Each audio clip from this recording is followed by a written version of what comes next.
பழனி அடிவாரம் பகுதிகளில் உள்ள ஆக்கிரமிப்பு கடைகளை நீதிமன்ற உத்தரவுப்படி நகராட்சி அதிகாரிகள் அகற்றினர். அறுபடை வீடுகளின் 3ஆம் படை வீடான பழனி தண்டாயுதபாணி சுவாமி கோவிலில் நாள்தோறும் ஆயிரக்கணக்கான பக்தர்களும் திருவிழா மற்றும் விசேஷ காலங்களில் லட்சக்கணக்கான பக்தர்கள் வருகை தருகின்றனர். இவ்வாறு வருகை தரும் பக்தர்கள் கோவிலுக்கு செல்லும் போது ஆக்கிரமிப்பு கடைகளால் பக்தர்கள் பாதிக்கப்படுவதாக கூறி திருத்தொண்டர் சபை நிறுவனர் ராதாகிருஷ்ணன் என்பவர் நீதிமன்றத்தில் வழக்கு தொடர்ந்திருந்தார். இதில் தொடர்ந்து நடவடிக்கை எடுக்கப்படவில்லை என நீதிமன்ற அவமதிப்பு வழக்கு தொடர்ந்த நிலையில் நீதிமன்றம் ஓய்வு பெற்ற நீதிபதி பாரதிதாசன் தலைமையில் குழுவே அமைக்கப்பட்டது.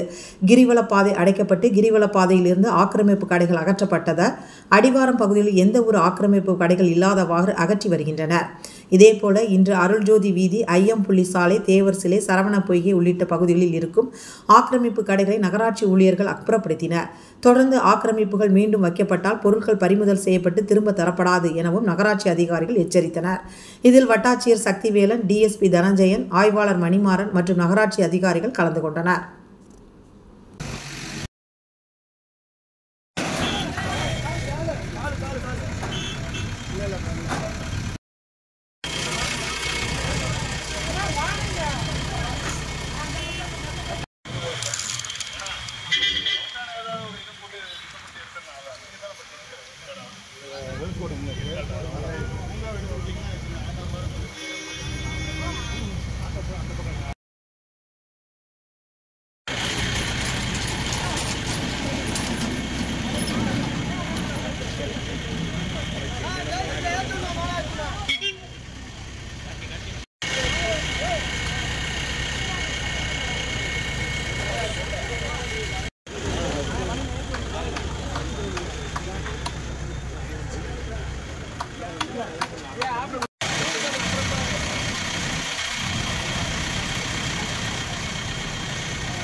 அப்படிதான்